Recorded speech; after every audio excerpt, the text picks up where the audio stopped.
Courtney Deifel's joining us on the Chuck and Bo Show, and I know that she's getting all the same questions all across the board when it comes to Bree Ellis being National Player of the Year now, SEC Player of the Year.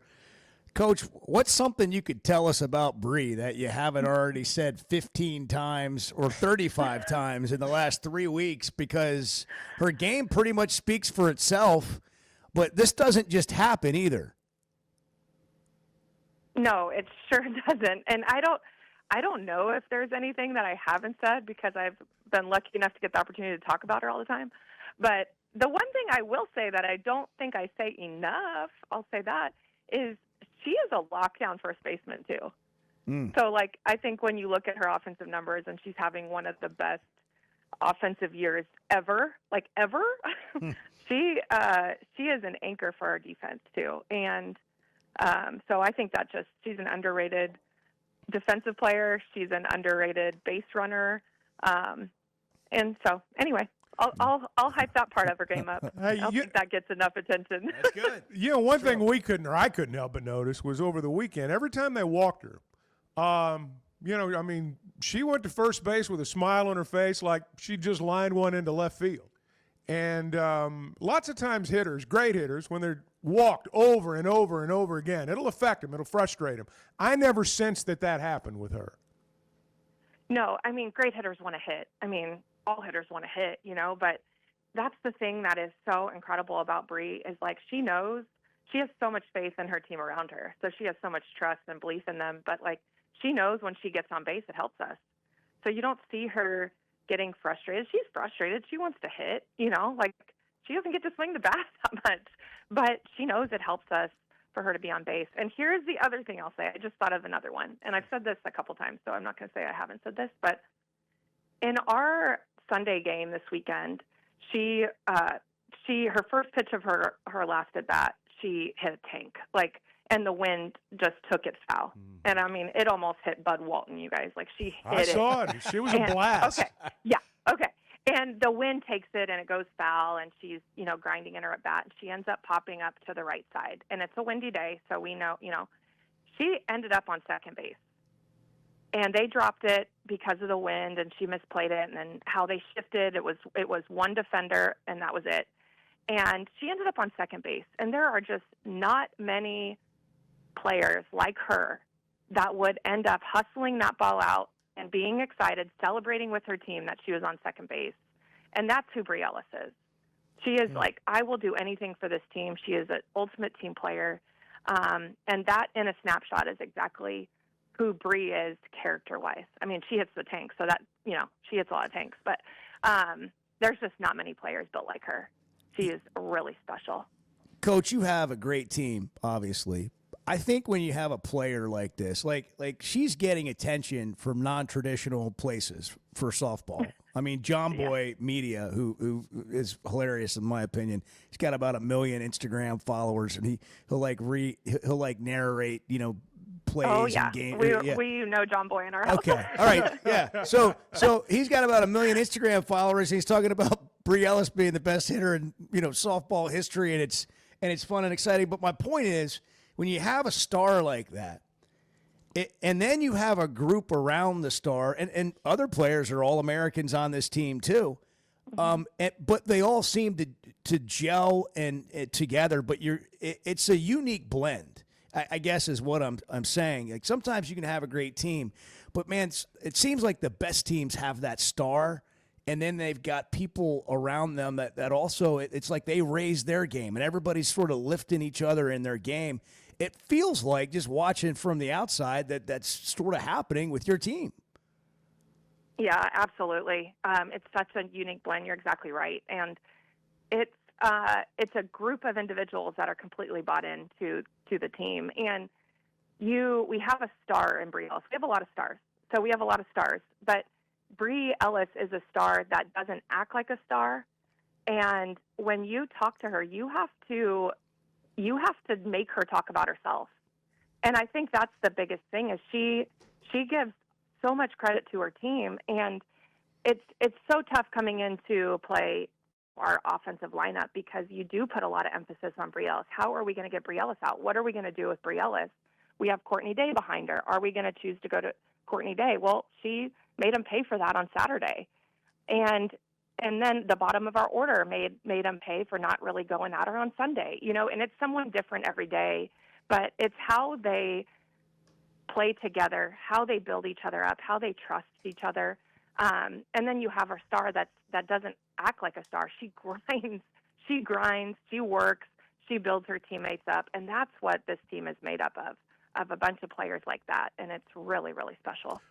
The comeback win over Oklahoma State. When you came back and won that game, it just seemed like from that point on, your team was head and shoulders better than everybody else in the regional. Do you feel like, there's the proverbial got over the hump, but do you feel like that was something your team really needed to do, not just to win that game, but to, maybe propel you to things beyond that down the road? Yeah, I think so. I think there was a big shift in our team from that point on Saturday to the rest of the weekend. You're exactly right.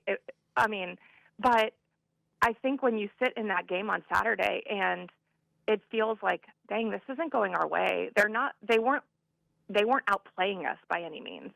They just were getting some breaks, and I think they barreled up maybe 3 balls on the day, and they just are getting some breaks, and it just kind of feels like, well, crap, And this team never flinched. I think we had like an inning maybe of being tight, and then they were like, well, let's go.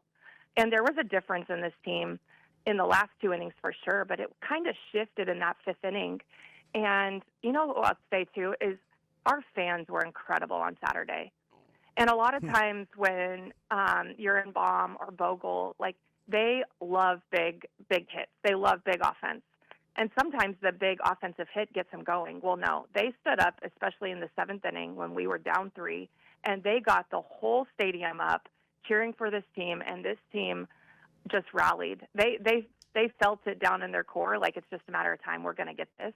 But our fans knew it too, and it was an incredible thing to be a part of. I wonder how you handle that as a coach.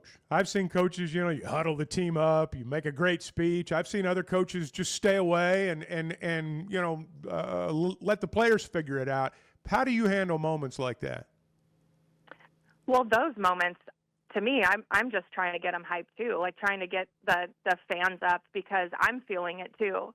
So that moment, it's not necessarily the big speech because you can feel it in our team. There was a shift, and so you can feel the vibe. The DJ Gasso is more of like the button pusher, get them going. I'm more of just like the yell, like let's go. And so it was a combination of everything. In that moment, it was trying to push them, hey, we're right there. Hey, right there. Not matter of time. But that 5th and 6th, 7th came around, and you just got to kind of let them do what they do. And that's exactly what they did. But, oh, my gosh, the amount of big-time at-bats that we had, the big-time defensive just to keep it in reach, it was phenomenal. I'm just so proud of the team. Yeah. Well, it's like it was awesome. It's like however many people were there, 3 times that many say they were there because everybody was talking about it all weekend and after the weekend about what the environment was like at Bogle Park that day. Now you got Ole Miss coming in. You got this super regional. I haven't played them in a long time. Played them early in the year. But how do you describe what this matchup's like for you and what you guys have to continue to do? Well, it's a tough matchup. They're playing really well. I think when you look at, you want to play who your team wants to play. It doesn't really matter who we play this time of year. Everybody's going to be really tough. And so it's focusing on what we do, and our team's feeling really confident right now. I think when we look back at when we played them in the year, that was our worst stretch of softball all year, and we know that. And so we know when we played them, we didn't give them our best. Now they weren't who they were on Sunday, so when we ended up winning the game on Sunday, that's not who they are either. And so we have to just be really mindful of that. But we're a different team now than we were then. And so are they. We're both more battle tested. We've gone through the gauntlet of the SEC schedule, and so it's just kind of knowing what happened, and then also focusing on who we are and how we're playing now and what we need to do. And so we're excited for another opportunity to play in Bogle. I think our tickets sold out in under 40 minutes. Like that's I mean, that's incredible. So we're just looking forward to an electric weekend. You're the talk of the town. Yeah, we want to go ahead and just let you know you are. It's official today. We're making the announcement now. You are the Chuck and Bo Coach of the Year. Hey. So, like, I don't know Oh, wow. how many Thanks, other awards guys. you're going to get or not, but just so you know, congratulations. There's That's no a win. trophy or cash prize or anything like it's that. just a badge of Oh, honor. wait, what? It's What? well, Oh. well, it was. It's something we're working on. It's something we're working It's on. not in the budget Maybe right just like- now, but down the road. Okay, it will all right, be. fine. Yeah. Maybe just like a high five later. or Yeah, something? well, absolutely. Or a Okay. cutout that we can put right next to Bart's at the game. Maybe we'll get you a Perfect. cardboard cutout. Perfect. Congratulations to you, Coach, on the year so far. Bree Ellis, Thank you. Robin Herron, Ella McDowell, Peyton Burnham for their All-America honors as well. Always great to visit with you. It's fun watching this run, and good luck and continued success to you. Thank you so much, guys. Thank you, Coach. Appreciate it, Coach. Coach Courtney Deifel.